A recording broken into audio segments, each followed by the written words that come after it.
नमस्कार, स्वागत है आप सभी का न्यूज इंडिया पर। आपके साथ मैं हूं आंचल कादियान। बुलेटिन की शुरुआत करेंगे बड़ी अपडेट के साथ। सीएम पुष्कर सिंह धामी का जम्मू कश्मीर दौरा। सीएम पुष्कर सिंह धामी ने जम्मू कश्मीर में किया है रोड शो।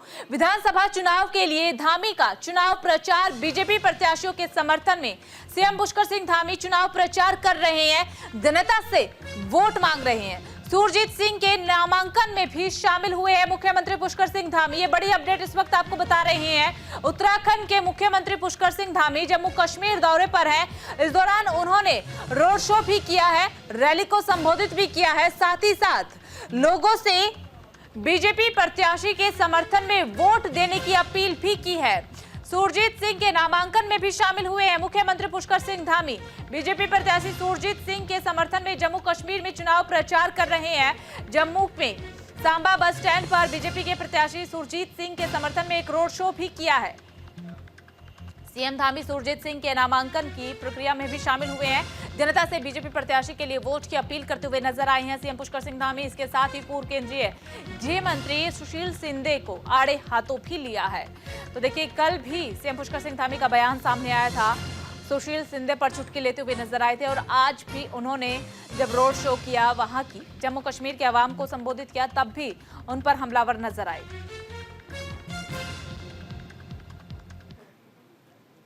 भाइयों बहनों, ये केवल मेरा प्रश्न नहीं है, ये प्रश्न हमारा हम सबका है।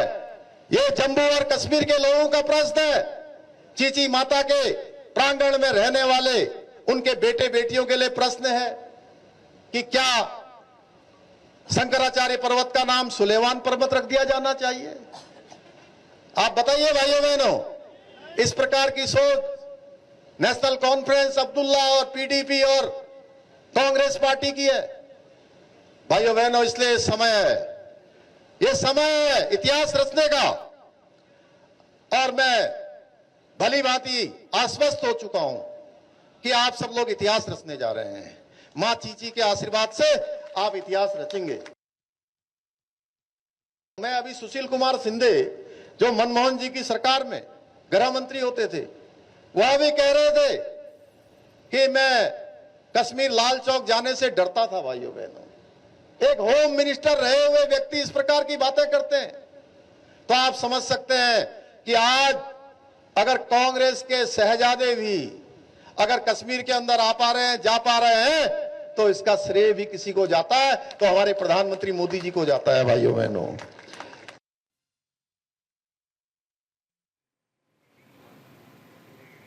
तो उधर देहरादून में कांग्रेस ने प्रेस कॉन्फ्रेंस की है। कांग्रेस प्रदेश उपाध्यक्ष ने यह प्रेस कॉन्फ्रेंस की है। उत्तराखंड के विभिन्न मुद्दों को लेकर के प्रेस कॉन्फ्रेंस में बातचीत की गई है। कांग्रेस ने धामी सरकार पर निशाना साधा है। उत्तराखंड का आपदा से बुरा हाल है, ये कहा गया है। प्रेस कॉन्फ्रेंस में कांग्रेस प्रदेश उपाध्यक्ष की तरफ से प्रेस कॉन्फ्रेंस की गई है। धामी सरकार पर हमलावर नजर आए, कई मुद्दों का जिक्र किया। सबसे अहम मुद्दा जो रहा वो ये कि उत्तराखंड का आपदा की वजह से बुरा हाल है। नगर निगम में भ्रष्टाचार चरम पर है।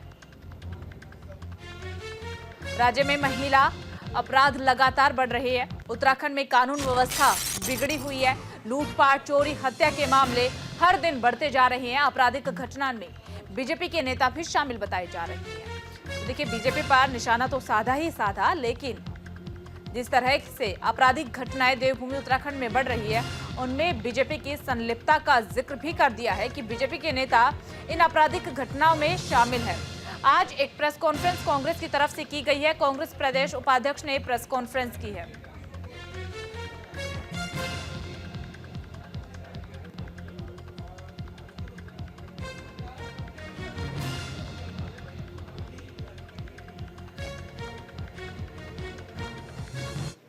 तो देखिए, अब आपको 4 पॉइंट समझाते हैं। आज के महत्वपूर्ण 4 पॉइंट क्या रहे हैं इस प्रेस कॉन्फ्रेंस में। सबसे पहले कांग्रेस की तरफ से कहा गया है कि राज्य में महिला अपराध जो है वो लगातार बढ़ रहा है। दूसरा पॉइंट, उत्तराखंड में कानून व्यवस्था। कानून व्यवस्था को लेकर के कांग्रेस लगातार देवभूमि उत्तराखंड की सड़कों पर भी नजर आती है और आज प्रेस कॉन्फ्रेंस में भी कानून व्यवस्था की हालत का जिक्र किया कि देवभूमि उत्तराखंड में कानून व्यवस्था बिल्कुल ही बिगड़ी हुई है। फिर लूटपाट, चोरी, हत्या के मामलों का भी जिक्र किया गया। कहा कि ये मामले जो हैं लगातार बढ़ रहे हैं। घट नहीं रही है। और सबसे बड़ा आरोप बीजेपी के नेताओं पर लगाया गया कि आपराधिक घटनाएं जो उत्तराखंड में हो रही है, इन सभी घटनाओं में बीजेपी के नेता शामिल है। बीजेपी की संलिप्तता का जिक्र यहां पर किया गया है आपराधिक घटनाओं पर। तो ये 4 महत्वपूर्ण पॉइंट आपको बता रहे हैं जिसका जिक्र आज किया गया है। वैसे तो प्रेस कॉन्फ्रेंस में कई मुद्दों का जिक्र किया, लेकिन सबसे खास फोकस जो कांग्रेस पार्टी का आज प्रेस कॉन्फ्रेंस में रहा, वो सबसे पहला मुद्दा यही था, महिला अपराध। जिस तरीके से महिला अपराध लगातार बढ़ रहा है, हाल ही में कई खबरें आई है, बस स्टैंड से खबरें आई है, चौक चौराहों से खबरें आई है कि किस तरीके से महिलाओं के साथ छेड़छाड़ हो रही है। बस स्टैंड पर महिला के साथ रेप हो जाता है और किसी को कानो कान खबर नहीं होती है। ये भी उत्तराखंड के ही एक इलाके से, एक बस स्टैंड से खबर आई थी। दूसरा जो जिक्र किया गया वो कानून व्यवस्था का, कि कानून व्यवस्था बिल्कुल खराब है, खस्ता हो चुकी है, लेकिन सरकार की तरफ से कोई भी कदम नहीं उठाया जा रहा है कानून व्यवस्था में सुधार लाने के लिए। तीसरा पॉइंट, लूटपाट, चोरी, हत्या के मामले। याद होगा आप सभी को कि किस तरीके से उत्तराखंड की एक ज्वेलरी की दुकान में दिन दहाड़े चोरी हो जाती है, उसका भी जिक्र किया गया है। लूटपाट की घटनाएं आए दिन सुनने को मिलती है कि किसी ना किसी इलाके में लूटपाट हो गई है, बाइक सवार बदमाश आए, कार सवार बदमाश आए, लूटपाट की घटना को अंजाम दिया और फिर फरार हो गए, कानो कान आज तक खबर नहीं हुई है। तो उन सभी घटनाओं का जिक्र भी कांग्रेस पार्टी की तरफ से किया गया। साथ ही साथ सबसे बड़ा आरोप बीजेपी के नेताओं पर लगाया गया कि आपराधिक घटनाएं जो है वो लगातार बढ़ रही है और इन घटनाओं में बीजेपी के नेता शामिल है। आज ये प्रेस कॉन्फ्रेंस जो है वो कांग्रेस के प्रदेश उपाध्यक्ष की तरफ से की गई थी, उन्होंने ही ये तमाम आरोप जो है वो लगाए हैं। तो वही खबरों में आगे बढ़ते हैं। आज से शुरू हुई है केदारनाथ धाम रक्षा यात्रा। करण महारा के नेतृत्व में इस यात्रा की शुरुआत की गई है। केदारनाथ मंदिर में हुई चोरी के बाद यात्रा का आयोजन जो है वो किया गया है। ये बड़ी अपडेट इस वक्त आपको बता रहे हैं। घाटी में आई आपदा के कारण यात्रा पर लगी थी रोक, लेकिन अब एक बार फिर से यात्रा की शुरुआत कर दी गई है। भैरव मंदिर में किया जाएगा यात्रा का समापन। कांग्रेस के दूसरे चरण की केदारनाथ धाम प्रतिष्ठा रक्षा यात्रा आज से शुरू होगी। कांग्रेस प्रदेश अध्यक्ष करण महारा के नेतृत्व में यात्रा की शुरुआत होगी। कांग्रेस सेवा दल कार्यकर्ताओं ने ध्वजारोहण के बाद सीतापुर से केदारनाथ के लिए यात्रा शुरू की है। केदारनाथ मंदिर से सेना चोरी जैसे कई मामलों को लेकर के यात्रा निकाली जा रही है। 31 जुलाई को केदार घाटी में आई आपदा के कारण यात्रा को रोक दिया था, लेकिन अब एक बार फिर से इस यात्रा की शुरुआत कर दी गई है। यात्रा शुरू हो चुकी है। भैरव मंदिर में इस यात्रा का समापन होगा।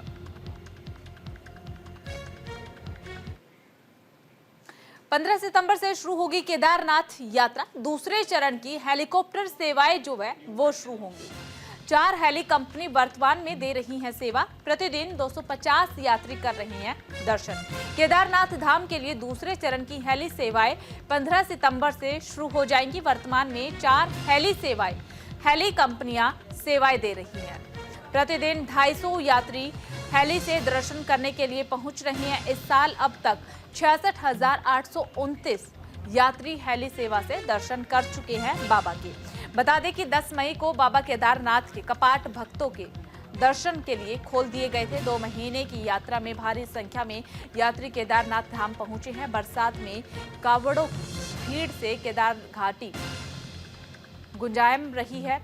हर तरफ बाबा के लिए जो नारे जयकार है वो गूंजते रहे हैं। तो वहीं अब तक केदारनाथ यात्रा में 11,10,820 यात्री बाबा के दर्शन कर चुके हैं। वर्तमान में 4 हेली सेवाएं अपनी सेवाएं दे रही हैं, जिसमें कि गुप्त काशी से ट्रांस भारत, फाटा से ट्रांस भारत, शेरसी से हिमालयन हेली और क्रिस्टल एविएशन शामिल बताए जा रहे हैं। इन 4 हेलीकॉप्टरों से नियमित रूप से 250 से अधिक यात्री प्रतिदिन दर्शन करने के लिए पहुंच रहे हैं, जबकि गुप्त काशी से आर्यन, फाटा से पहन हंस, ग्लोबल, विक्टेरा एविएशन, थुम्बी और सीतापुर से एरो एविएशन आगामी 15 सितंबर से अपनी सेवाएं देंगे। तो जो 4 कंपनियां हैं वो 15 सितंबर से अपनी सेवाएं देंगी।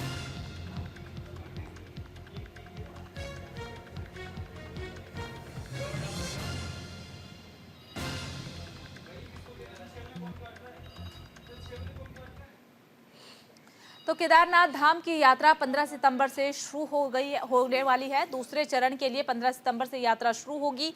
हेली सेवा की जो यात्रा है वो शुरू होगी। प्रतिदिन लगभग 250 यात्री हेली से दर्शन करने के लिए पहुंचेंगे। अब तक का अगर जिक्र किया जाए तो अब तक 66,829 यात्री हेली सेवा से दर्शन कर चुके हैं। 11,10,820 यात्री दर्शन कर चुके हैं। 10 मई को कपाट खोल दिए गए थे केदारनाथ के, ताकि जो श्रद्धालु है वो दर्शन कर सके। हेली कंपनियों की बुकिंग 15 अक्टूबर तक सेवाएं फुल हो गई थी। दूसरे चरण का अगर अब जिक्र करें तो दूसरे चरण में यात्रियों के भीड़ बढ़ने की आशंका पहले से ही जताई जा रही है। केदारनाथ व बद्रीनाथ धाम में यात्रियों की संख्या बढ़ी है।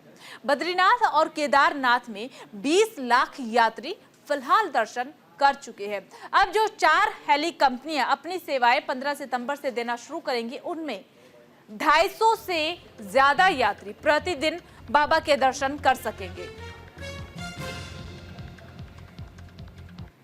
तो उधर देवभूमि में आईएमडी की तरफ से अलर्ट जारी कर दिया गया है। तेज बारिश की चेतावनी देहरादून में जताई गई है। पहले से ही अलर्ट जारी कर दिया गया है। 12 और 13 सितंबर को होगी भारी बारिश। कक्षा 1 से 12 तक के लिए स्कूल बंद रहेंगे जब तक आईएमडी की तरफ से अलर्ट जारी किया गया है। उत्तराखंड की राजधानी देहरादून में 12 और 13 सितंबर को भारी बारिश की चेतावनी जारी की गई है। चेतावनी को देखते हुए आने वाले दिनों में आईएमडी ने रेड अलर्ट भी जारी किया है। तो वहीं पर खराब मौसम की वजह से जिलाधिकारी ने 1 से 12 तक संचालित स्कूल और आंगनबाड़ी केंद्रों को कल बंद रखने के आदेश जारी कर दिए हैं। लगातार हम देख रहे हैं उत्तराखंड में भारी बारिश हो रही है। ऐसे में आईएमडी ने भी अलर्ट जारी कर दिया है। तो अब बारिश आफत बनती हुई लोगों के लिए नजर आ रही है। बारिश की वजह से कहीं पर भूस्खलन, कहीं पर लोगों के घरों में पानी घुसा हुआ है। देहरादून समेत कई जिलों में झमाझम बारिश हो रही है।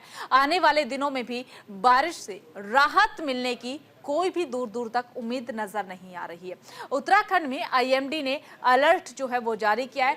2 दिन के लिए बारिश का ऑरेंज अलर्ट जारी किया गया है। पिथौरागढ़, अल्मोड़ा, उधम सिंह नगर, टिहरी, पौड़ी और बागेश्वर में भारी बारिश का अलर्ट जारी किया है।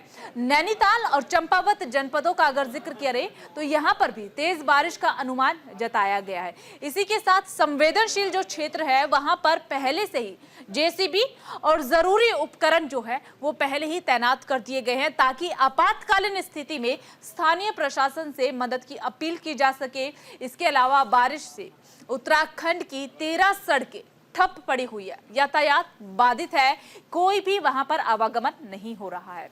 द फोर्ट, नौगांव, भानी, हरसिंग्याम बड़, हरसिला सीमा पूरी तरीके से बंद है। कपकोट, तेजम, पगना, मुक्तेश्वर, जलकुंड, लेटी भी पूरी तरीके से बंद बताए जा रहे हैं। चंपावत और नैनीताल जिले में कहीं कहीं पर तेज बारिश हो रही है।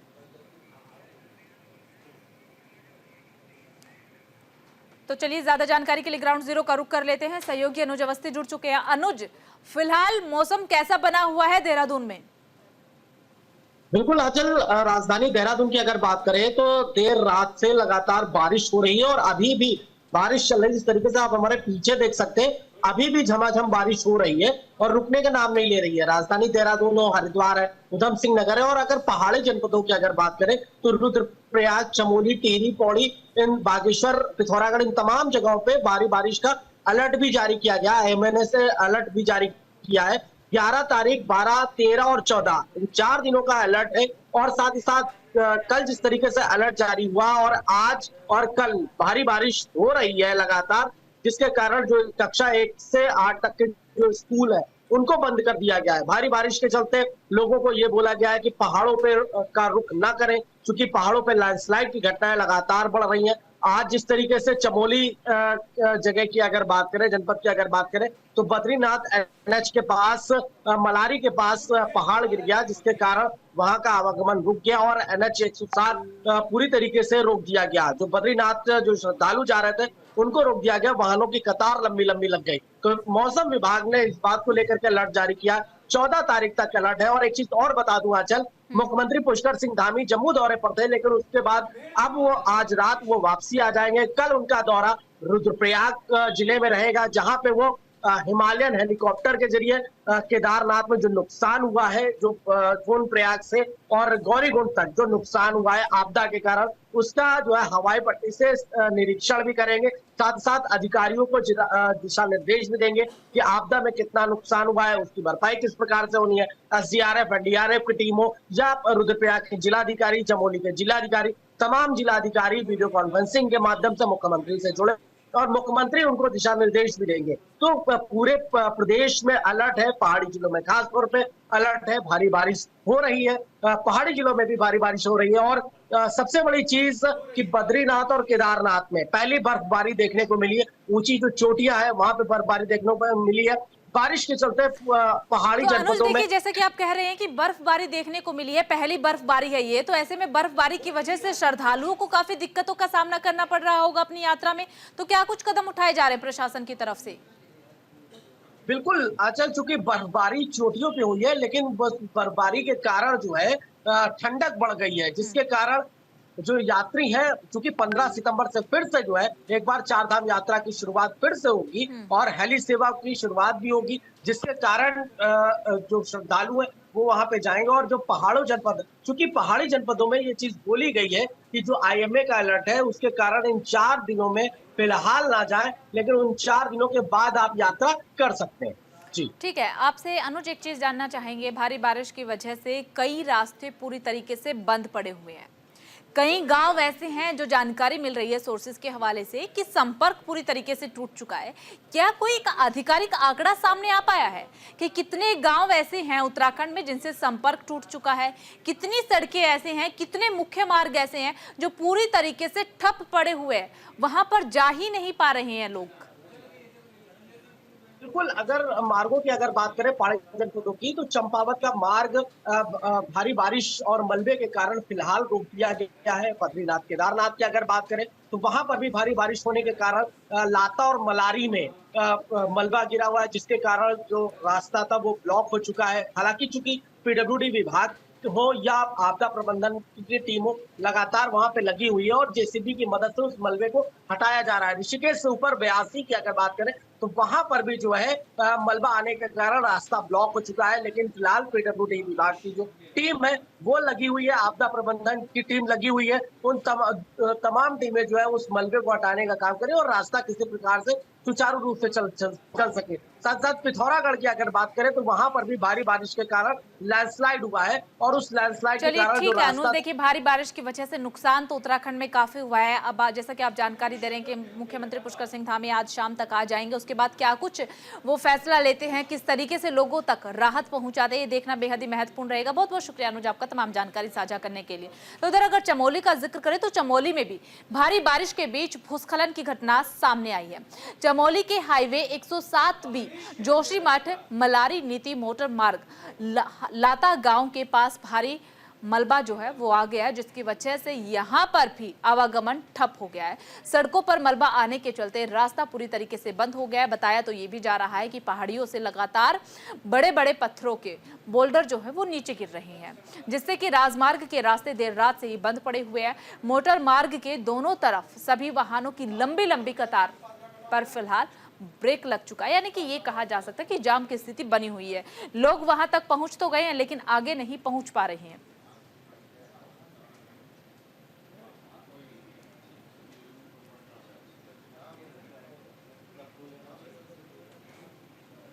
टनकपुर पिथौरागढ़ एनएच का जिक्र करें तो यहां पर भी भूस्खलन हुआ है। देर रात हुई भारी बारिश के बाद हाईवे ये भी बंद पड़ा हुआ है। हाईवे को खोलने का काम लगातार हो रहा है, प्रशासन जुटा हुआ है, मलबा हटाया जाए और हाईवे को खोला जाए ताकि लोगों को राहत मिल सके। स्कूलों का अगर जिक्र करें तो स्कूलों में छुट्टी जो है वो घोषित कर दी गई है। उत्तराखंड में भारी बारिश का दौर जारी है। चंपावत के विभिन्न क्षेत्रों में देर रात से ही लगातार बारिश हो रही है। बारिश के चलते टनकपुर पिथौरागढ़ राष्ट्रीय राजमार्ग पर पहाड़ी का भारी मलबा आने की वजह से राष्ट्रीय राजमार्ग बंद हो गया है। स्थानीय प्रशासन एनएच पर यातायात सुचारू करने की कवायद में जुटा हुआ है। इधर पहाड़ी से लगातार आ रहे मलबे के चलते मार्ग खोलने का कार्य करने में भी परेशानी का सामना लोगों को करना पड़ रहा है। राहत बचाव की टीम को करना पड़ रहा है क्योंकि लगातार पहाड़ों से मलबा गिर रहा है। भारी बारिश के अलर्ट के चलते प्रशासन अलर्ट मोड पर है। जिले के सभी स्कूलों में अवकाश घोषित कर दिया गया है। साथ ही लोगों से अपील ये की जा रही है कि अवकाश कार्य माफ कीजिएगा, अनावश्यक कार्य के लिए यात्रा करने से बचे एवं नदी नालों से दूरी ही बनाकर रखें।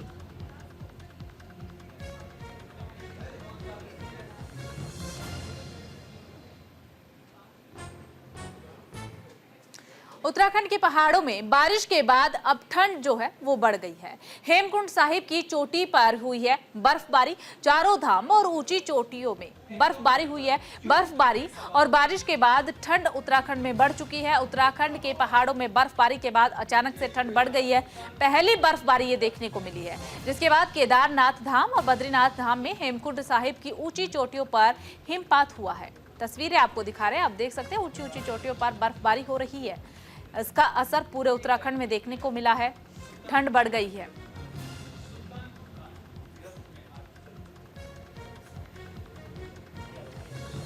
तो चारों धाम और ऊंची ऊंची चोटियों पर बर्फबारी हो रही है। ये इस साल की पहली बर्फबारी है जो हो रही है।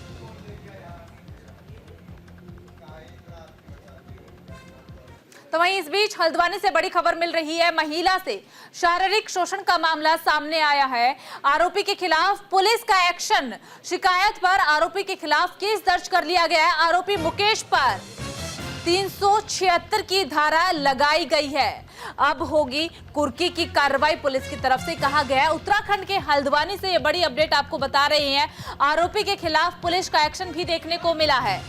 पुलिस की तरफ से कहा गया है कि अब इस पूरे मामले को देखते हुए कुर्की की कार्रवाई की जाएगी। उत्तराखंड के हल्द्वानी में महिला से शारीरिक शोषण और उसकी बेटी से छेड़छाड़ के मामले में नैनीताल दुग्ध उत्पादक सहकारी संघ के अध्यक्ष मुकेश बोरा की मुश्किलें लगातार बढ़ती जा रही है। इस पूरे मामले को लेकर आरोपी मुकेश के खिलाफ पुलिस ने शिकंजा और भी तेज कस दिया है।